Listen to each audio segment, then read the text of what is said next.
So for 6 episodes, we've been digging into this huge problem, why K-12 education so often seems to be working in the dark. But now we're shifting gears. We're moving from diagnosis to action. It is finally time to turn on the lights and ask the big question. How do we fix this? This isn't a new problem, not by a long shot. The technology to solve it, it's been around since the 1980s. Federal mandates, actual laws, demanding that schools use data, they've been on the books for over 20 years. And yet, here we are today, and those same frustrating gaps in student achievement just remain. And look, before you can fix anything, whether it's a car engine or an education system, you have to know what's actually broken. You need a real diagnosis, because you just can't fix what you don't truly understand. And that's exactly what this is about, giving you the tools to do just that. All right, so here's our game plan. First, we'll frame the problem as we know it. Then, we'll dive into a set of really practical diagnostic questions about data access, about how we align services, and about the system itself. From there, we'll map out a clear path to a fix, and we'll wrap up with what might be the single biggest hurdle of all, the willingness to actually look. Okay, section 1, the problem we know. And here's the thing, it's not one simple issue. It's really this complex tangle of things, It's about access to information, sure, but it's also about the skills people have, what they believe about data, and the incentives that are in place. All these layers just reinforce each other, making the problem feel impossible. So to untangle all that complexity, we really need to get clear on 3 things. First, we have to know the right questions to ask to even get started. Second, we need to figure out what new capabilities, what new skills we have to build inside our schools. And third, we've got to pinpoint the parts of the system that have to change for any of this to stick. And this quote right here, this really says it all. The questions we're about to go through, think of them as your starting line. If you find you can't answer them, well, that's not a failure. It's a signpost. You've just found exactly where the real work needs to begin. So let's dive in. Section 2, questions about data access. This is the absolute bedrock. Without easy access to usable data, and I don't mean printouts locked in a binder or reports that show up a month late, without that, everything else we talk about is basically impossible. All right, here's question number 1. It sounds basic, but it's so telling. In your school, right now, can you easily pull up a list of every student who is reading below grade level, along with their actual scores? And by easily, I mean in minutes, not days. Now, let's get a little more sophisticated. Can your system handle a more complex query? Can you, for instance, get a list of all students who have an ACT math score under 22 and a GPA below 2.5? Or maybe a list of every kid who went to the after-school program, but with their grades and test scores attached? This really tests whether your data is a flexible tool or just a bunch of static, unhelpful reports. And honestly, this might be the most revealing question of them all. How long does it take to get your hands on this information? Are we talking hours, a few days, or is it a full-blown expedition that takes weeks of emails and requests? For a lot of people, the honest answer is never. And the speed here is everything. It's a difference between data being useful and it being a history lesson. And let's be clear, the stakes could not be higher. If teachers and principals can't get their hands on their own students' data, if they can't filter it, sort it, and actually explore it, they simply cannot make data-informed decisions. It's impossible. What do they do instead?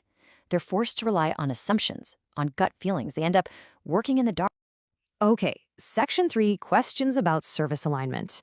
Because look, even if you can identify which students need help, that's really only half the battle. The next critical layer is making sure that the right support programs are actually reaching the right students. So think about every intervention you have available in your building. Now ask yourself, does every single staff member, from the veteran teacher to the new counselor, have the exact same crystal clear understanding of what each program is for? And not just who it's for in terms of demographics, but who it's for based on specific academic needs. So how do you keep track of all this? Is there a central master roster where you can see in one place which student is getting which service? Or is it a free-for-all where every program provider keeps their own separate spreadsheet, or even worse, paper records? Because a fragmented system is a system designed for kids to fall through the cracks, a system where you find out way too late that a student is being pulled for 2 different things and missing core instruction twice. And if you're wondering what the real-world consequences is when this goes wrong, Well, here it is. In program after program that we analyzed, we found this jaw-dropping statistic. 85% of the students receiving services did not actually meet the program's own criteria for being in it. That's the 85% mismatch. And that's exactly what happens when service alignment fails. All right, let's zoom out. Section 4, questions about the system. Because this isn't just about individual skills or practices. We have to ask a much bigger question.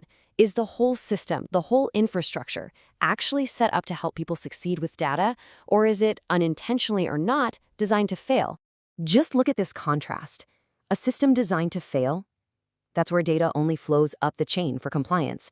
It's a culture that punishes people for asking hard questions. It's where big purchasing decisions get made based on relationships, not results. Now, a system designed to succeed, data flows both ways, up for accountability but also back down to teachers so they can use it. It's a place that actively tries to fix its own flaws, and it vets new tools with the people who will actually use them. Which of those two columns feels a little more familiar to you? And this question, this one gets right to the heart of an organization's culture. Think about it. When someone on your team points out a problem, a report is wrong, a data point doesn't make any sense, what's the immediate reaction? Does the team rally together to figure it out and fix the flaw? Or is the person who pointed it out put on the defensive, challenged, or just told that's the way we've always done it? The answer to that question tells you everything you need to know about whether your system is built for improvement. Okay, after all that diagnosis, which can feel a little heavy, let's talk about the cure. Section 5, the path to a fix. And this is the great news. The solutions here, they aren't some big mystery.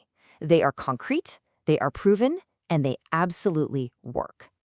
So this is it. This is the path forward. It all starts with providing real data access, live interactive information, not those dead-end static reports. From there, we have to build data literacy, teaching people the skills to ask good questions.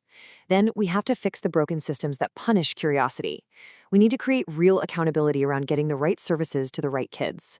We have to start evaluating our programs for real to see if they're actually making a difference. And finally, we have to build the human infrastructure, the people and the processes that turn data from a burden into an incredible tool for helping students. And all of that leads us right here to our final section, and to what is truly the heart of this entire issue, the willingness to look. Because when you strip everything else away, you realize the biggest barrier isn't about technology, it's not about money, it's human. This is the phrase that captures the pattern we've seen again and again for 3 decades. Confidence without evidence. It's this deeply human belief that we're doing the right things, that our programs are working, that our kids are being served well, all without ever checking the data that would actually prove it. And here is that gap in its clearest form. On one side, what we believe, of course we're aligning services correctly. On the other side, what the data often shows, the 85% mismatch. This is the chasm between what we feel is true and what's actually happening in our schools. So what's the solution? What's the one action that cuts through all the complexity and can fix this entire problem? It's this one simple word: check. Don't just assume you're right. Don't just believe it's working. Don't just feel confident. Go check, pull the list, run the report, see for yourself. And ultimately, that's what this all comes down to. The tools to do this exist. The data, for the most part, already exists in some form. The questions we need to ask aren't some kind of rocket science.